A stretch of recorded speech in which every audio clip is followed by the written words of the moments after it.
This is MIcornus, Phokane, the leader and the founder of the Church Governance Solutions. We are wrapping up this topic. We are speaking about qualifications of spiritual leaders, and we are very concerned about the quality of church leaders that we have right now. People that go out and open churches at the street corners, and a majority call themselves pastors.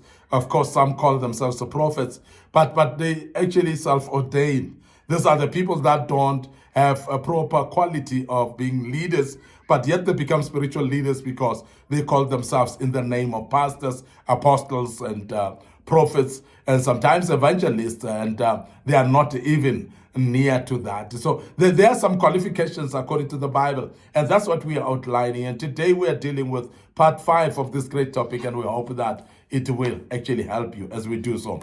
Now, today we want to bring about the fact that a spiritual leader must be one who manages his own household well. He maintains a godly family.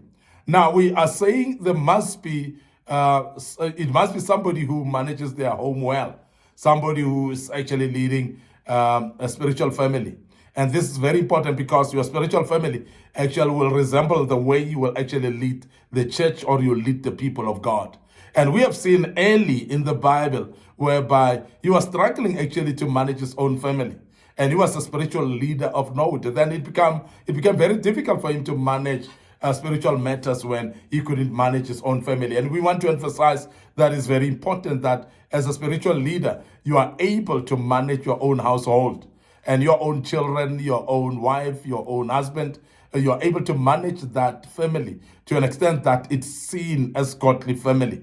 And that's the way you will be credible yourself. You'll be able to lead others because people will look up to you knowing that you are actually a good leader from your family perspective.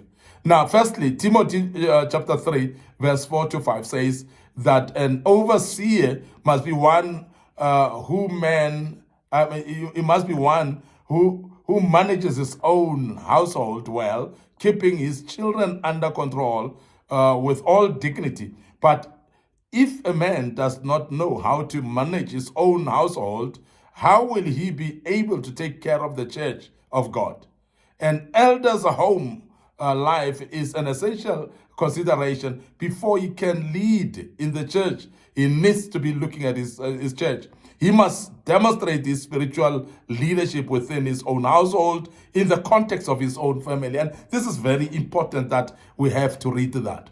And we want to emphasize also that it's very key that you follow what Timothy chapter 3 verse 4 to 5 speaks about, that it is a practical ground of an individual who's a leader and spiritual leader to lead in your own home. And when you are able to lead in your own home, you are able actually then to replicate that to the church. And we are saying that it must be somebody who's practicing their own home, somebody who's reflect leadership in their own home. Is very, very important that we emphasize that. So the authority that we're talking about having authority in our own family. We're talking about being able to be listened to be able to be heard in your own family. And this is very important because I think we are failing to actually lead our own families, but yet we want to lead the church of God.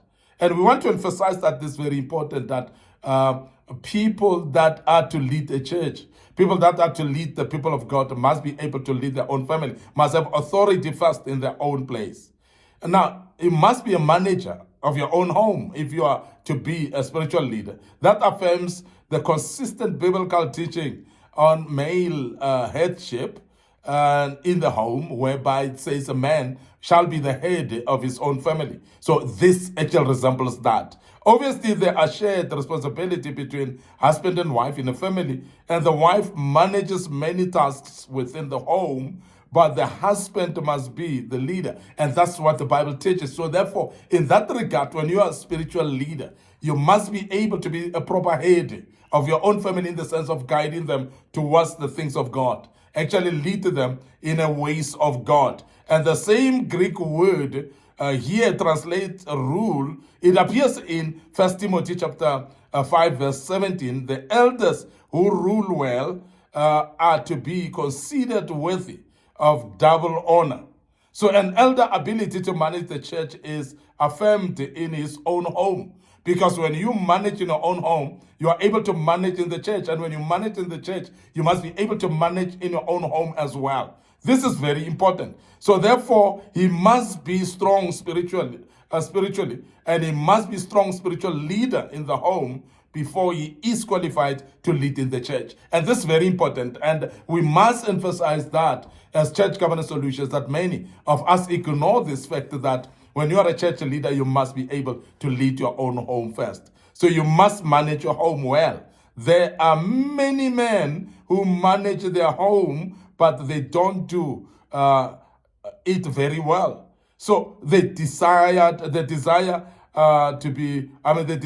results actually of their own household management doesn't come to them at all. So we find that things are actually done, but we don't see desired outcomes in their own families. And that becomes very difficult then to appoint someone like that to become a leader, a spiritual leader. We are saying this is very important, and as church governance solutions, we want to emphasize that a spiritual leader should be able to lead their own homes. Now, the other qualification for a spiritual leader is it must not be a new convert. A spiritual leader must not be a new convert. He is supposed to be a matured Christian. And we are saying this without doubt, without seeking for favor. And this is very important. We have seen churches that appoint new converts, people that are newly born again, to become leaders in churches. And we are saying when you do that, you are actually discrediting the church integrity, because you are having people that are not matured in knowledge of the word.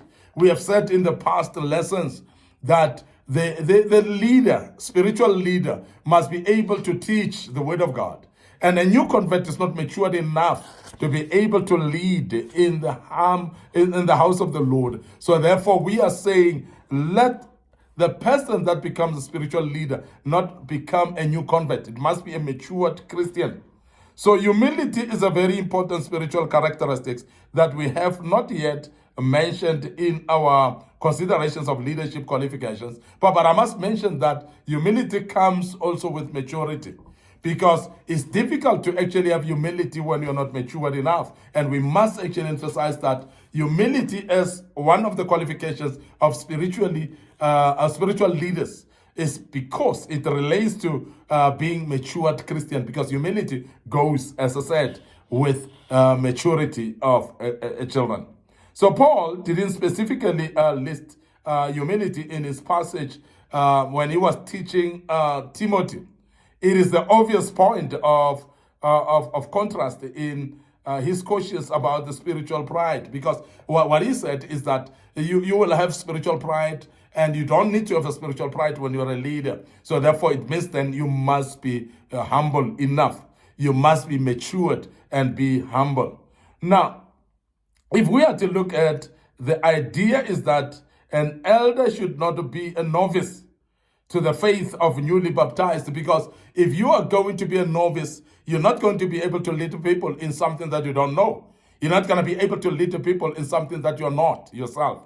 And we are saying this is very important, that you are becoming, as a leader, someone who is able to lead with knowledge, with maturity, and you are able actually to share actually even the word by teaching the people. So you must not be a novice.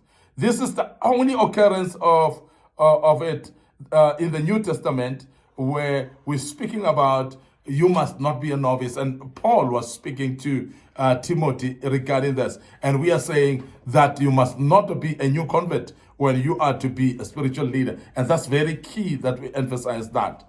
And many have appointed new converts who could not be able to articulate even a proper doctrinal issue and understand the doctrine fully. So therefore, you cannot be able to lead the people in spiritual setup when you're not actually matured spiritually yourself. You cannot teach people of something that you don't know. And that's very important. And I want to wrap up this teaching with one qualification, which is you need to be have good reputation with those outside the church.